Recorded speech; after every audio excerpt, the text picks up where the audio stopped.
Welcome back to the Mission Accepted podcast show. Thank you so much for taking some time to be inspired today. I'm very excited. We have someone on the show that's kind of from two angles, two elements that we love to talk about. One is he falls in that creative category of, self-driven, self-motivated creatives, authors and writers and singers and dancers and directors and actors. And then also underlying that, part of his major success is that he truly is that active entrepreneur. If you've never been to the Mission Accepted show, let me just tell you what we got going on here. You're going to be inspired and motivated. If you are an entrepreneur, a creative, someone in media, or one of our absolutely fantastic entrepreneurs who just can't stop saying yes, which is kind of what we got on the show today as well. Or you are from that gorgeous Gen Z generation where you're hopping on to this world of entrepreneurship before you finish high school sometimes, you guys. So we have a weekly show for the Gen Z generation. And really, honestly, there is no time like there has been for the world of entrepreneurship in terms of the multi-generations of people that are side gigging, side off the desking, doing books, creating businesses on Instagram. And every generation can benefit from each other, whether it's the younger generation coming in with social and AI and, VR and all that good stuff, or it's the other generation that knows how to sign a document and close a deal on a handshake. There's something very special about combining all that. So we hope that you get inspired today. You know what? Look, if you're listening and you're like, hey, I fall in that category and I want to be on the show. Well, you know where I am. I always want to thank you because you are the best audience. You you just so support the guests. And I know that you send and forward all of these and create, incredible interviews everywhere. So let's get into it today because we've got a multiplex conversation here. I know Luciano from a couple of different things. One is having a great in-depth conversation about him as an author. The other is he has an incredible background in helping and serving people, which is really what I see. He'll correct me if I'm wrong. Fueled and led this, all these wonderful books. He's a multiple author. And then, side gig, side table, he's got an incredible drone company as well. So he falls in that entrepreneurial company. And we've had conversations about it all. So Luciano, welcome to the show today. Thank you very much. I appreciate being here, Deborah. Absolutely. Absolutely. So look, a lot of people are becoming authors. And I know that you've been one for a while, probably before the craze hit. And we all know that, having something that you've documented, whether it's a movie, a film, whether you've painted a picture, whether you've done something is really incredible in terms of not only for your business, your personal branding, but also personal satisfaction. And right now, our media company is launching a book in 6 weeks. So the countdown to a book launch. And our PR firm has just shared with us some really interesting numbers where she says 87% of people say they want to write a book. Less than 1% of people do. And so if that was the case for someone like yourself who's wrote multiple books, you're probably the 0.05% of that 1%. So maybe share, what was the first, hey, I think I have something worth writing down and sharing with the world? What was that moment like? Well, I guess I'll tell you what, I'll go back just a little bit that even before my writing, because I've always enjoyed reading books. Obviously, that I think that comes in as a young child. I read lots and I journaled too. So when I started hiking and things, I think I was like really getting into it around 14 years old. And I always kept a journal when I was on my hikes, like where I went, what I saw, things like that. Old school, just a book and a pen, right? Mm-hmm. And as far as the books go, I think what happened was for various things, maybe partially some of my careers and things like that, I was like, I wonder if someone would be interested in some of these things. My first book was actually called Crossing the Line, How to Cross the Land Border Stress Free. It's when I worked as a border officer for a short period of time. It was only 3.5 years. But what would happen was I would constantly be getting people, mainly colleagues of mine, actually, because I also worked part-time as a paramedic at the time. And they would always ask me questions, and we're talking some very, I considered basic questions about crossing the border that they didn't know. And I thought, you know, how come there's no book about this? Now you have to understand there's a lot of restrictions in that job where you can't share things, right? For security reasons, national security, etc. And you can't give, we'll say the bad guy, information on how to get through a border and smuggle things, or even the average person. So keeping that in mind, I actually waited until I no longer worked there. I didn't want there to be an issue, even though after you leave that job, you still have to abide by that secret clearance you had. But I thought I'm going to make a book, sort of a self-help book on how to cross the border. It's not very long, you know, it's actually still only on ebook format. I never did get it printed, but yeah. So that kind of came about because I just felt like there's some really basic things to help people. A lot of people are very nervous about crossing the border. They don't understand the process. There's a lot of rumors about what borders can or can't do, and being careful about what I could share and not. That was my first book that I wrote. So it was an ebook, and it was a new venture, and I had no clue how to write a book. Actually, I didn't read a book on how to write a book. I didn't take seminars. I didn't take courses. At the end of the day, I think you just have to start writing, and then ideas come into sentences, to come into paragraphs. Then you organize it, and then you find an editor. You find, publisher if necessary, depending on your mode of distribution, and you get it done. So that's kind of how it started. It just started with an idea. And like you say, I'm not aware, wasn't aware of exactly those stats, but I can't tell you how many people I've spoken to when they find out that I've published one or more books, and they've said, "Oh, I started a book." Yeah. I'm like, okay, what, 10 years ago? It's like, well, did you publish it? No, why not? I don't know. I just never finished it or whatever. And I'm just like, you took the time to write it, like finish it, just do it, So, but I'm kind of stubborn. When I set goals, I just have to do them. I have to finish the goal. Whether it's a successful venture or not, I still have to finish it to see what happens. I think that's I think let's just stop there for a minute and let that sink in for people. It's like, whether it was successful or not, right? And I think a lot of times people stop themselves, particularly in books. I mean, I have people that come onto the show, right? And there's people that are what people would consider incredibly successful, but they're super nervous to come onto a show, super nervous to put their words down to paper. There's something exposure-ish about it that makes people feel like they don't want to share their privacy, and or that process that stops so many of us. Who would want to hear that story? Who would want, who am I to write that book? I mean, the book that changed my life, I actually was on a podcast. I should connect you. A gentleman that has a podcast that asks you, what was the book that changed your life? And for me, it was Shakti Gaiwan, Living in the Light, in my 20s. And I remember when she stood there, I got to see her 5 years after this book, or 10 years after this book had changed my life. And she said, when I was writing that book, she goes, of course it's in multiple languages now and everything. She goes, I went through such an experience of imposter syndrome. Like, who am I to tell people philosophy? Who am I to write this kind of book? Who am I to? And she was very nervous about writing a book because of that. So I think it really stops a lot of people. They get to that place, and then the reality of the success might come in, or the sabotage, or not wanting to have people, have that kind of attention. Not everybody's really comfortable with it. If I could actually just add on to that a little experience I had with my second book, because after I wrote the border book, another passion of mine has been outdoors hiking, and I spent a number of years on various search and rescue teams, from my time in the Coast Guard to land to air. But one thing I noticed was people weren't hiking prepared in the bush, right? And there's lots of books out there there's volumes of people written books about backcountry, hiking, guiding, you name it, okay? Yeah. But what I noticed was there was no simple guidebook on what to bring on a day hike. And this is the common hike that most people are doing. We'll say city folk, maybe. I just use that term for people that typically live in an urban environment that only venture out because they want to get into nature, enjoy the day. And, they'll bring basic things, maybe a water bottle and a cell phone type thing. But they don't think about weather changes. They don't think about injuries. They don't think about all these things that they pick up their phone in their urban environment. They push 911 and help shows up. Well, right. In mountains, there's often no cell coverage, so you kind of are on your own.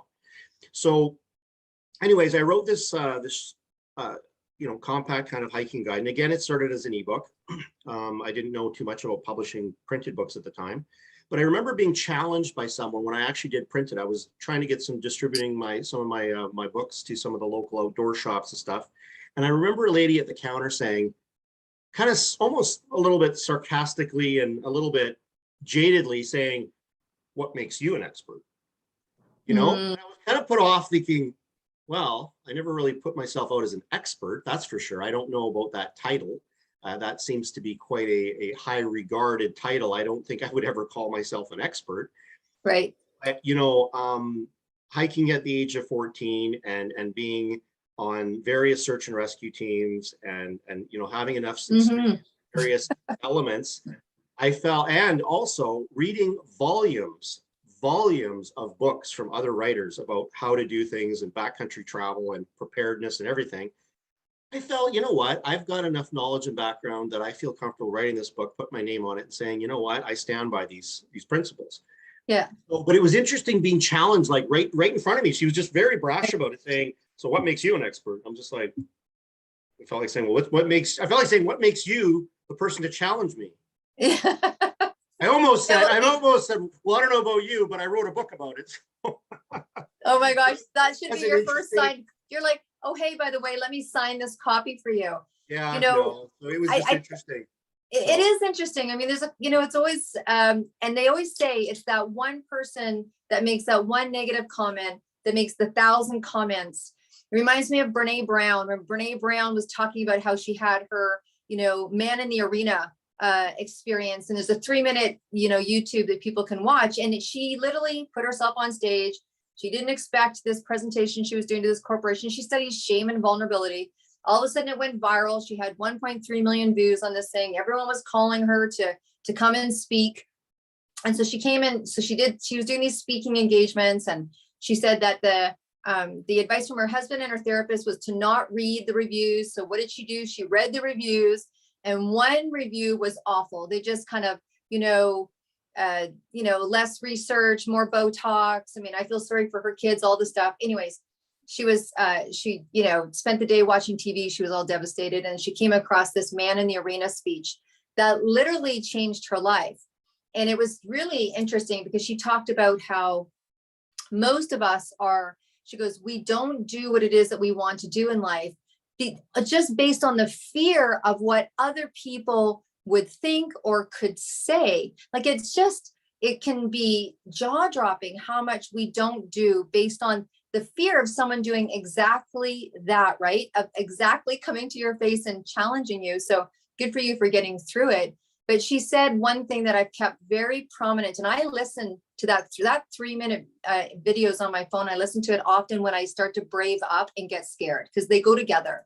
And it's like, who am I to do this book? Who am I going to start a media company? Who am I to go on stage and talk to this many people, blah, blah, blah. But the interesting thing is, she said, and I think it's applicable to your story, that's why I'm doing this roundabout, is that she said that she only takes advice from people that are in the arena with her. So she said, if you're in the arena getting your butt kicked, because that's what happens when you become an entrepreneur. If you go in, put yourself in the line, and you got something to say to me, I'll listen. But if you're sitting in the cheap seats, no, thank you, sister. And I was like, oh my God, I love that analogy. Like, that woman was in the cheap seats. She probably thought about doing a book on hiking for the last 10 years, and you came and bursted her little bubble, Yeah, so I don't know. There. I agree with the philosophy. I've always referred to slightly different. Old school, I suppose, would be, until you've walked in my shoes or my boots, you don't understand. And we used to use that adage a lot in the military, because I've met a lot of armchair warriors, we'll say, who know more statistics about military warfare and tactics than most soldiers, but they've never spent a day in the military and they have no idea what it's like. And so I just listen and I go, that's very interesting. But until you've sat in a field being attacked by bugs where you can't move, because if you move, the enemy will spot you, and you're these, insects and mosquitoes are attacking you, can't move. Until you start experiencing things like that, you just don't get it. So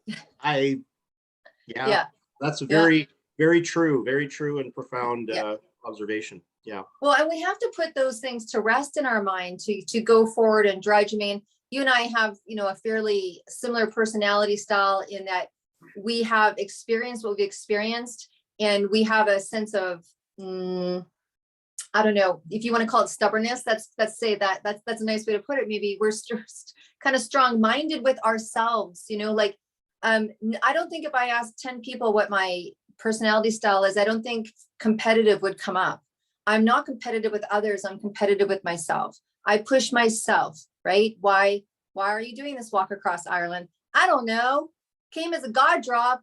Yeah, people like, yeah, some people would say, no, thank you. And I'm like, it's within myself, right? And I know that you totally get that. So let's get back to these incredible books, because I know you got a book that you're relaunching. So maybe share with us about this book that you're relaunching, because you've had this for a while, and the pandemic era kind of took you off course from the marketing. Maybe share a little bit about that.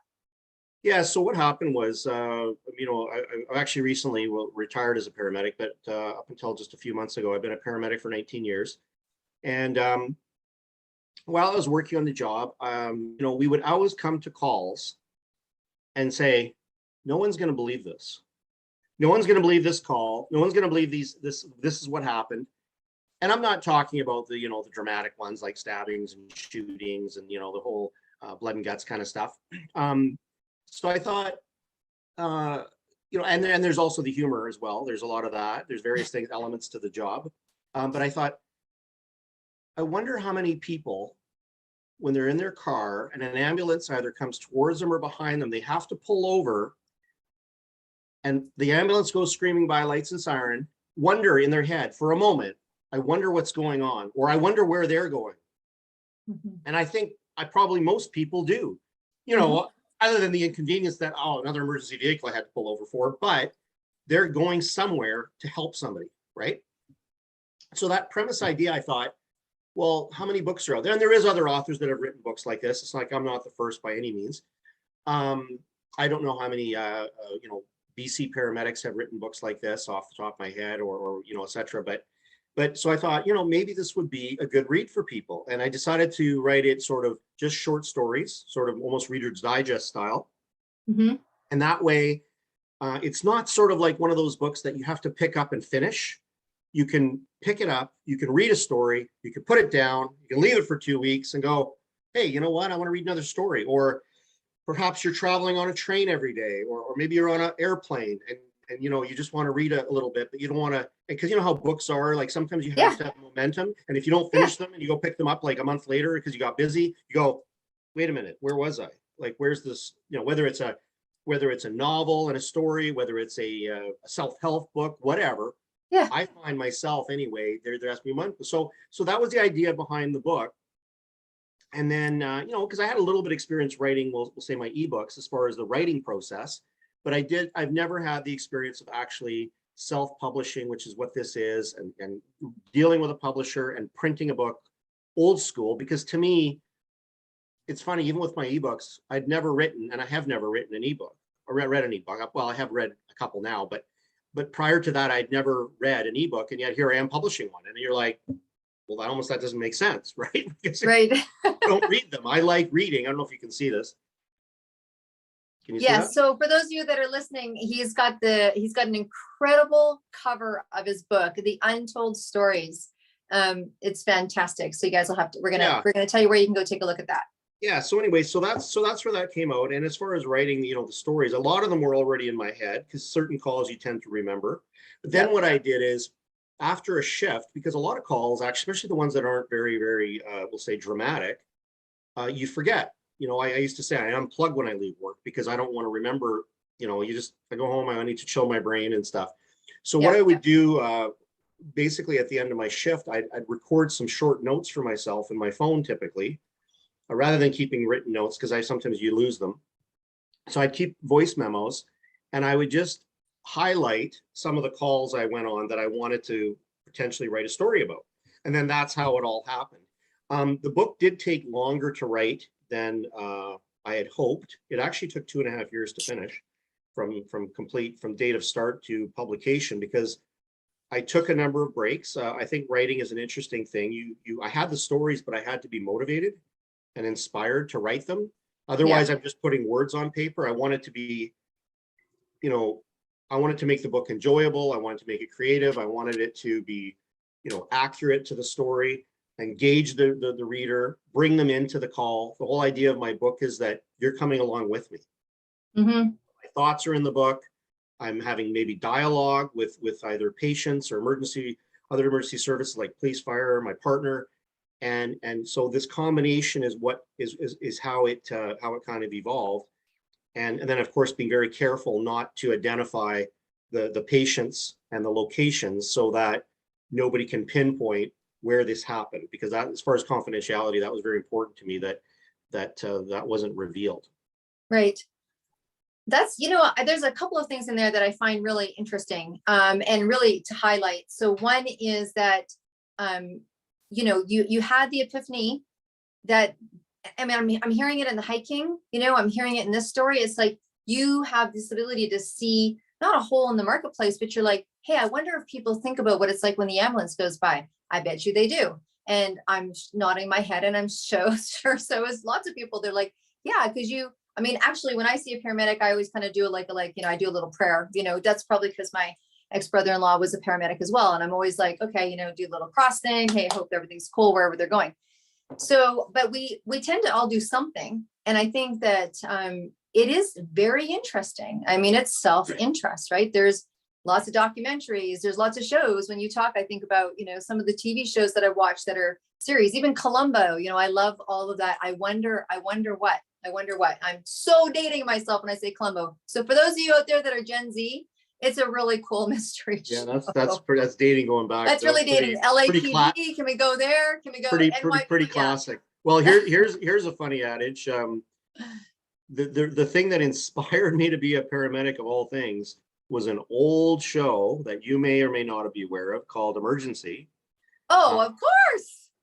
Rampart and absolutely, if I watched an episode now, I'd be laughing sideways at how ridiculous it was.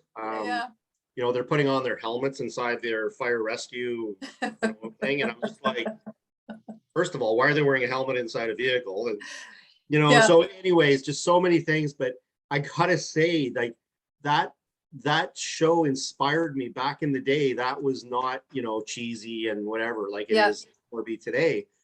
And I used to even I would say, as a kid, you play these fantasy games, and one of them was being a medic or a paramedic.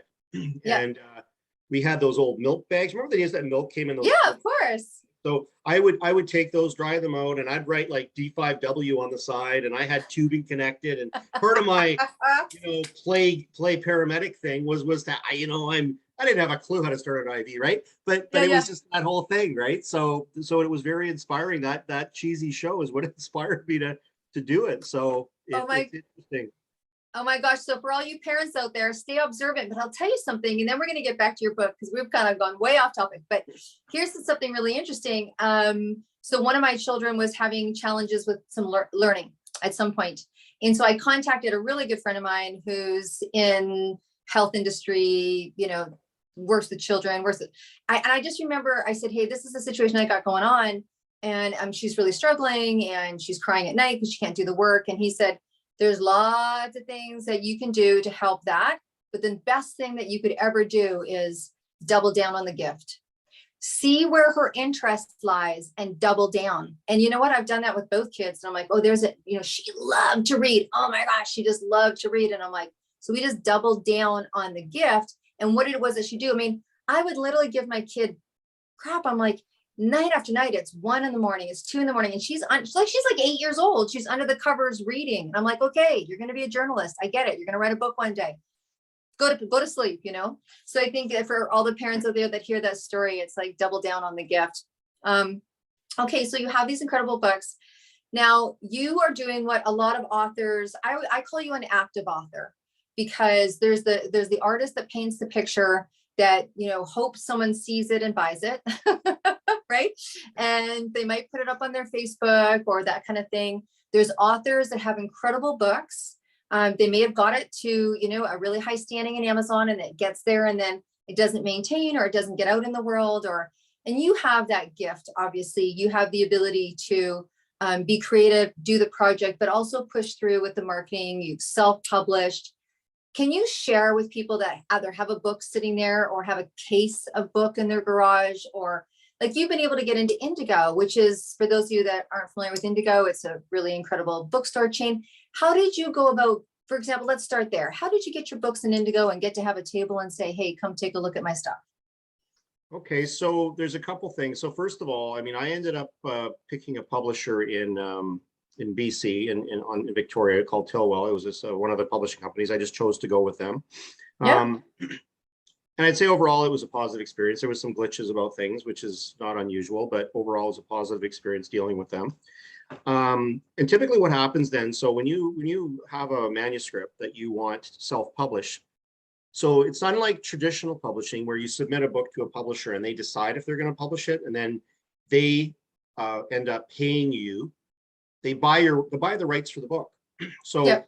And then they edit it, they pay for they pay for everything. And then you get some type of either a commission after for sales, or they pay whatever. I've never done traditional publishing, but and the problem with it though, with traditional publishing, is that your book may never, no publisher may take it. They only take so many a year, and they may, I don't know how many applications they get, but they may never take it, or it may take a number of years to get published. So the thing with self-publishing is you guarantee it's going to be published and printed and available in, well, mine is an ebook format as well as hardcover and softcover. So it's in all those formats. So that's the first thing, is you have to make a decision on how you want, what publishing you want to go. The difference being, of course, if you self-publish, if you decide to go with a publishing company, which is probably we'll say this, the easier route, in the sense that they know how to properly format it. They know about all the printing and all the rest of it, which probably makes more sense for people. Some people actually buy software and things like that. And they do it themselves. They really go grind the stone, right? Yeah. I wasn't going to do that. I'm like, I want this done professionally and right. So I'm going to hire people that know what they're doing, right? Like I can't be an expert in everything. My God, I wrote the book. Like, right? There you go, sister. Like, I know how to put up a fence, but sometimes I'll hire somebody because they can do it 3 times faster and well. So I'll do what I'm good at. So essentially that's what I did. There's different packages you can buy into depending on what you want to do. Fortunately, I decided to keep the editor I had hired for my other books, and it wasn't his professional job, but he ended up having I think he finally finished getting a doctorate in English literature or something. But I liked his style of editing. So anyways, he decided to take my project on as far as the editing part, and that actually ends up being one of the more expensive parts of publishing your book. They typically charge you by the word, and then depending on how many reviews they do. Now, to put this in context, my book was edited, I guess, overall 7 times by him and myself, we'll say. The problem with the author editing is you self-correct too much, right? You like, to the point of where you literally don't want to read it anymore, okay? Because you've written it, now you're editing it, and now you're reading it, and you're just like, oh my God, right? When's this going to end? So, and the other thing is, having only one editor though, sometimes even that editor misses things, okay? Right. So to put this in perspective, famous author, I'll use Stephen King, who's everybody knows. From what I understand, on average, most of his books have 7 or 8 different editors who each do multiple edits on the book. Wow. Now, we're talking a famous author, obviously, but to give it in context, that is a lot of people looking at the book and editing it and correcting it. Okay. So that is a huge difference than, say, someone like myself, who's just, I don't know, I'm throwing this book. I don't know if anybody even want to read it. I'm some unknown person. So that was the first step. So you pick a package, whatever, and it ended up being, I think mine was like $3,500–3,800. Right. And you don't, again, you'll get a published book, but you don't know if it's going to be successful, right? So you're putting out some cash, and then that doesn't include buying the books, by the way. That's just publishing costs. Right. So then you have to pay, if you want your own books, your copies, for whatever you want to do with them, like sell them to friends or whatever, you have to buy the book separate. So so there's that part of it. And then so what happened was, the publisher also has connections to distribute my book, okay, through various channels, Amazon, various other online sources. and including Ingram Spark. With Ingram Spark is a very large global distribution company. Okay, so I was like, okay, that's great. But then I'm thinking, well, but they don't really market the book per se. They'll get it out there, but they don't actually promote it. And I wanted people to read the book. Like as an author, you know, it's funny. I'll never forget the day. And you're like, I picked it up and I actually did a short video of it. And I remember looking at it going, great, now I got to market this. Is anybody going to want to read it? Because I don't know, just because I think it's good doesn't mean anybody else will like it, right? Maybe it's crap, right? I don't know. So anyways, then I started, you know, simple things like Facebook page, Facebook marketing. And as far as what you asked me about Indigo, so the way that works is I literally went on and I wrote down every single, not only Indigos used to be chapters and Coles, right? So now it's all Indigo. So any Coles and chapters still around are actually owned by Indigo. So I was like, okay, well, that's definitely a market I want to go to. I considered Costco actually as an option, even though I didn't like the idea that all the books there are dramatically, you don't make a lot because they buy in volume. Yeah. I don't want to say it's cheapening it down, but it's a different approach. I couldn't get in there because of the marketing and the distribution streams. I also considered getting into things like Save On Foods and things like that. And also, again, the distribution chains made it challenging and I wasn't able to do that. Right. But with Indigo, there's a couple ways you can go. The most simplest and easiest way, and most local authors will figure this out if they approach them, is you just do consignment. So what you do is you have your own books that you've bought, right? By bulk or what have you. You show up with, say, 5 books. They do a consignment contract. They put them on the shelf, and they typically put them on the shelf in an area for local authors, which is kind of nice. And then as far as the signings go, you arrange it with each store individually. There's usually a representative there that deals with that, and they set up signing times. So that's how it works. And you bring your books, and then whatever they sell, you know, they get a percentage, obviously, of your books. And that's the way it works. You just do that. Now, when it comes to the actual signings, I also learned a lot about how to actually sell your books. Because my first signing I did in the White Rock location, I actually had a friend, he was an RCMP officer that came by with his wife, and he bought a book. I think I sold 2 books that day. I was there for like 2 hours, and I'm like, and it was a busy location, beautiful location. And I was like, this isn't a very positive experience for me. Either my book sucks or, you know, like, I don't know what I'm doing with this marketing thing, right? I'm here, I got my display, I got my books, I'm here, I'm positive, presenting myself. Wait a minute. People are walking by. Hi, how are you? I got a book over here. Yeah, they walk by. You know, I'm like, what am I doing wrong? So I did learn a lot about how to, and I can get into that more if you like at some point, but how to actually, when you're at a book signing, how to get your books sold, which is kind of what you want to do. And then but what's interesting with my book signing, so some local private bookstores had no interest in me. Yeah. Some mom and pop single locations did take my book, which is nice. I didn't sell a lot, but you know, it was nice to distribute them around. Yeah. But as far as Indigo goes, I managed to do, I think I'd have to double check, but probably about 8 book signings at different locations. My best was actually in Burnaby at a Coles location in a mall, where I sold 25 books in 2.5 hours. Wow. Which apparently is quite good from what the staff told me. By then I kind of learned the knack of what I had to do to actually accomplish that. And it's not just sitting at a desk with a pile of books in front of you, actually. And I will share this with other authors. If you're at a book signing, first of all, make sure you have your books presented and displayed in a nice fashion. If you don't know how to do that, you can just see what other authors are doing, get some ideas. Yep. Have a backgrounder sheet, which my publishing company made for me on a plexiglass thing to have up, which is a nice add-on. But literally the most important thing, absolutely, if there's a takeaway for any author out there, when you have the books and a person walks up, you hand them the book. Once the person holds the book, you're 50% sold that book. There is something that I don't know, I'm not a psychologist, but I learned very quickly the difference in sales when you hand somebody a book and they're holding it. I'm assuming it has something like its ownership, that this is now theirs. Right. And it is so incredibly effective. I think after I learned to do that, my book signings, I didn't sell less than 15 books on a book sign. Nice.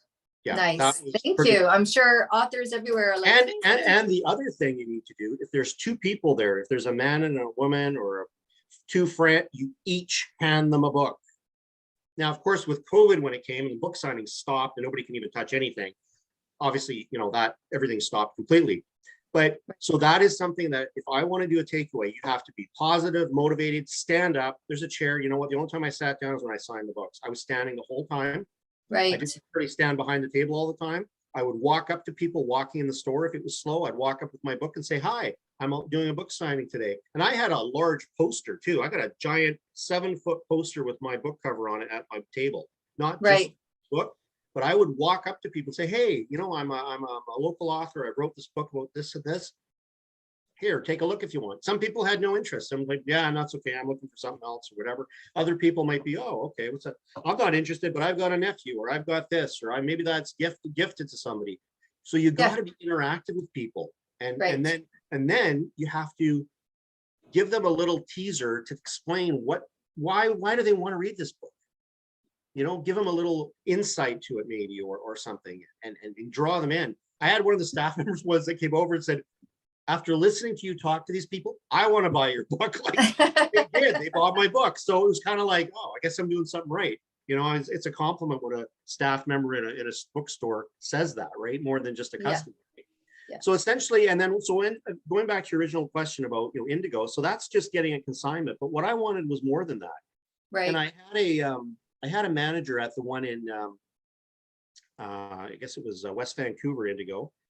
He actually was a major distribution or whatever manager in a store, but he only worked part-time. He's pretty much retired, but he came up and he said, hey, he goes, I want to give you a little tip about something. He goes, how many of these signings have you done? I told him. He said, now, how do they go? And I said, yeah, they're going pretty good. He goes, so many books have you sold? I told him. He goes, well, how would you like to have your book go national? Now, what happens with traditional publishing? They guarantee a spot in bookstores like Indigo. So that is one thing you get when traditional publishers do it. They have arrangements, whatever contracts, that's what they do. So your bookshelf gets on a shelf. Mine was only getting on shelves that I hand delivered. So I wasn't making a lot of money, by the way, as far as covering off my expenses, profit, and recovering costs. So I said, well, of course, yeah, I'd like it to go. I'd like it to be in bookstores out in East and Ottawa and Edmonton and wherever. Of course I would. So he says, what you have to do is contact the regional distribution manager, and based on your sales, push it for them to take your book. Now, fortunately, Indigo deals with my distribution channel of Ingram Spark already. The only thing I had to do was they wanted me to tweak the commission a little bit, so I had to give them a little bit more. Okay. Right. So that was the only thing I had to do on my part. But basically, within weeks, I could go on an Indigo website, type in my book, and see how many copies my book was at all these locations physically. That was pretty cool.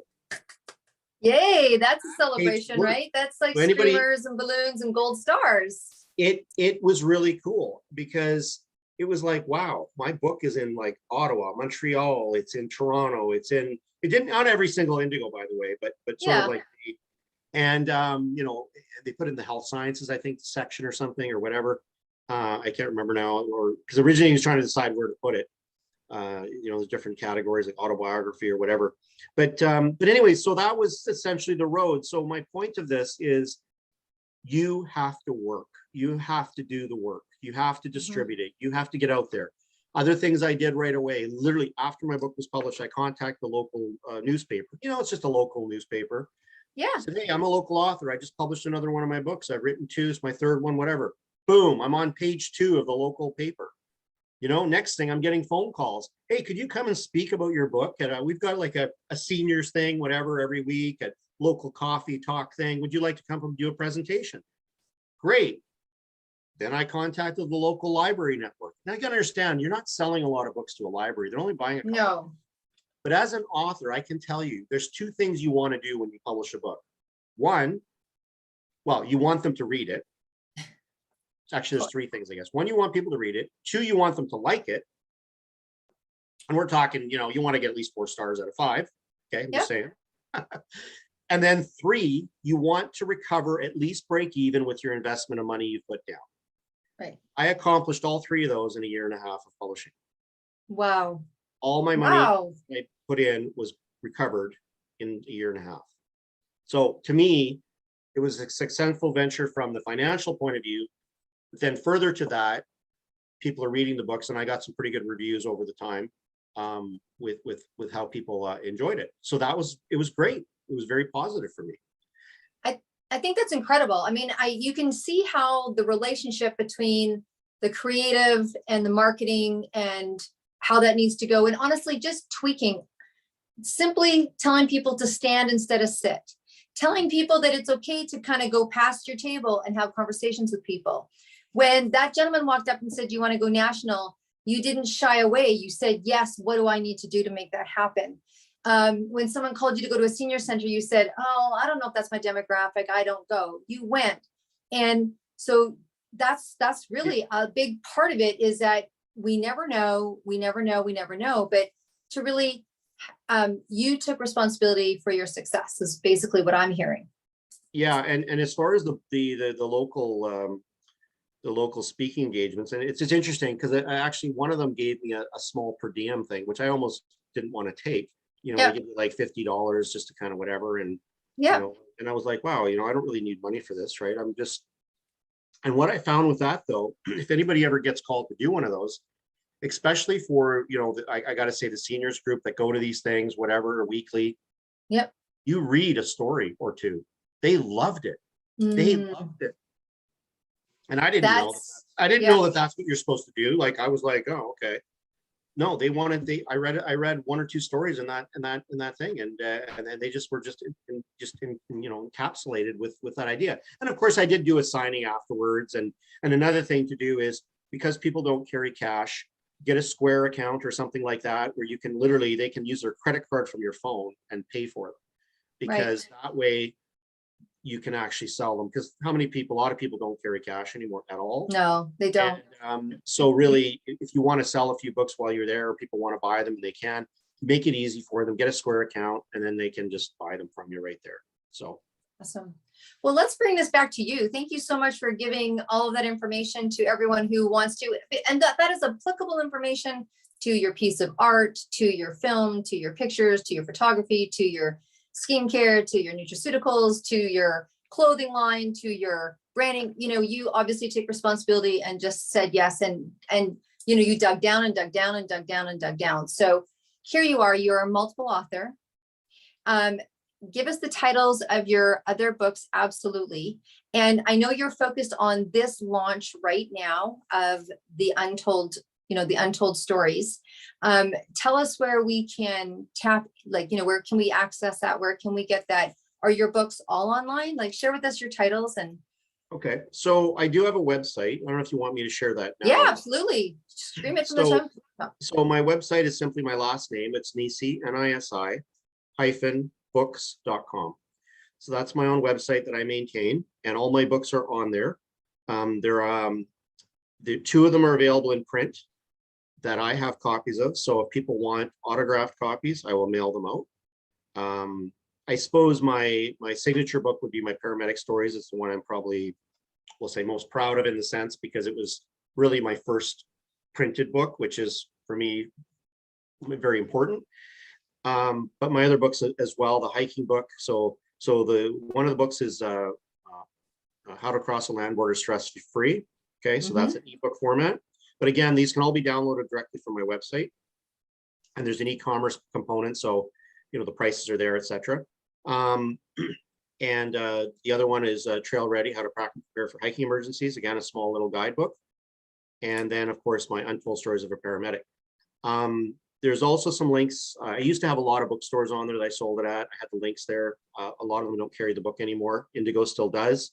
So if you were to just type in my first and last name in an Indigo website, my book will pop up, and it'll be available in softcover, hardcover, and ebook format on there as well.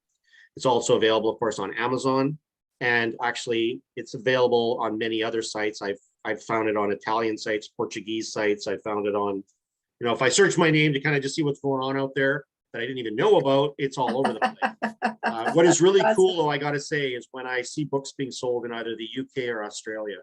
Yeah. That's kind of cool.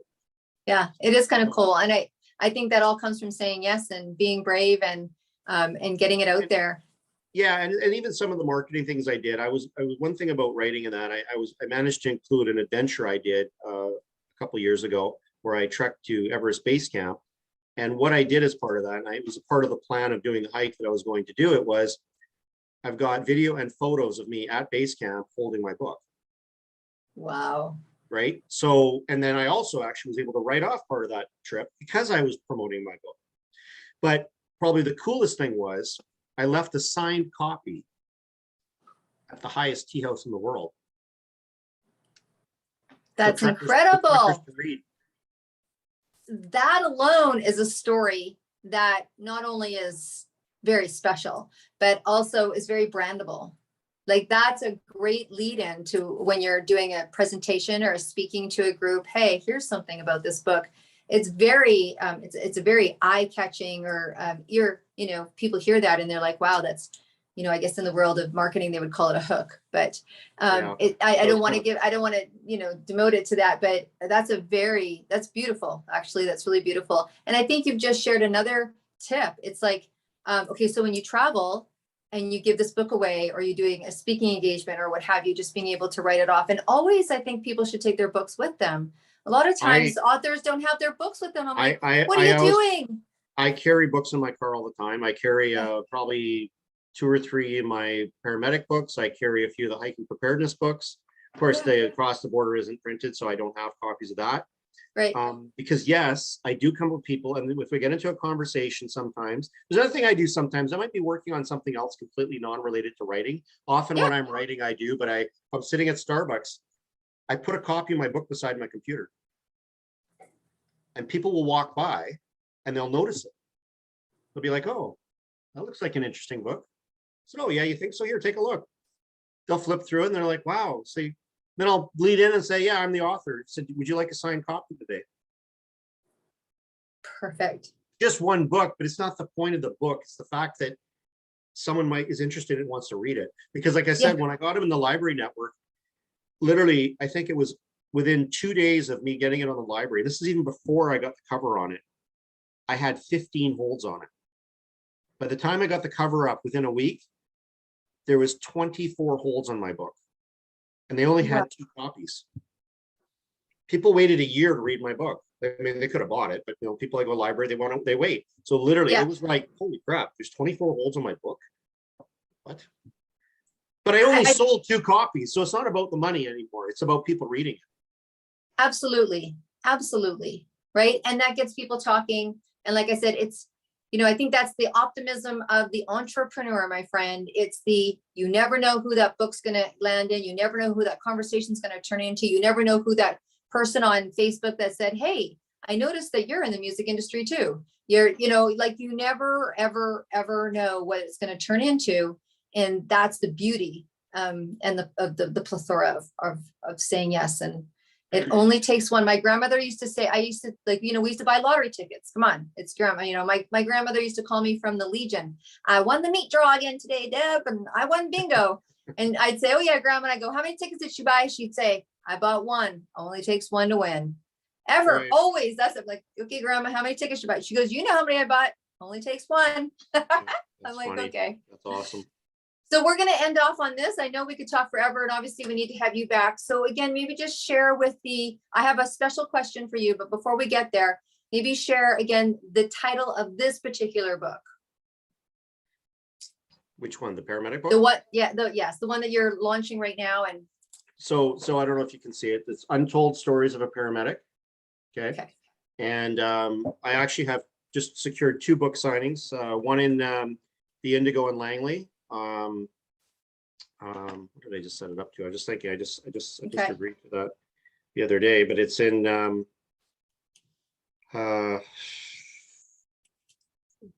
now I can't remember the day here. Well, it's okay. People can look at they can reach out to you and contact, and you can tell them. Good. It's all good. Yeah, I got a couple book signings, one in Vancouver, one in Langley, one in June and one in July. I'm setting up one in Kelowna. So just kind of revamping, what happened where everything stopped in COVID for a couple of years. Yes. So kind of doing a little bit of a relaunch, we'll say, Yeah. revive. And so there's that. What else did you wanted to ask me? Nothing. That's good. My last question, though, that will completely different category, completely different, okay. Desert island. You're heading over to a desert island, just you, and that's it. You're going over to a desert island for the rest of your life, and you have one room in your suitcase. You have a little room in your suitcase for one album. What music album would you take with you? Geez, that's a tough one, actually. There's